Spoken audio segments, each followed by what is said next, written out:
Ito na ang hinihintay ng marami. Tahimik lang pero sobrang bigat ng dating. Ang unang bagong C-130J-30 Super Hercules para sa Philippine Air Force ay hindi na lang plano o papel. Totoo na siya, at may ebidensya na. Kamakailan lang, lumabas na ang unang C-130J-30 Super Hercules na ginagawa ng Lockheed Martin para sa Philippine Air Force.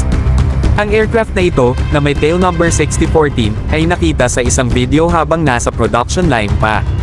Wala pa itong pintura, plain metal finish pa lang, pero malinaw na handa na ito para sa susunod na yugto ng build process. Base sa nakita, ang eroplano ay ready na para sa paint job at para sa installation ng iba pang subsystems.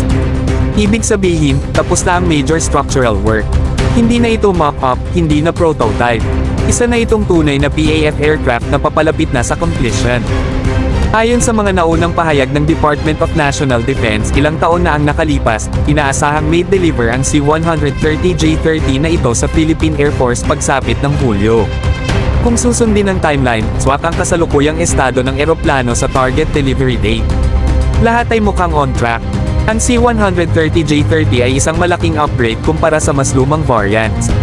Mas mahaba ang fuselage, mas malaki ang cargo capacity, at mas efficient ang engines at avionics.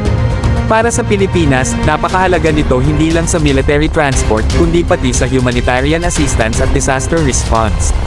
Sa tuwing may bagyo, lindol, or relief mission, ang ganitong klase ng eroplano ang nagiging backbone ng operasyon. Para sa Philippine Air Force, ang pagdating ng bagong Super Hercules ay dagdag sa reliability at readiness ng airlift fleet.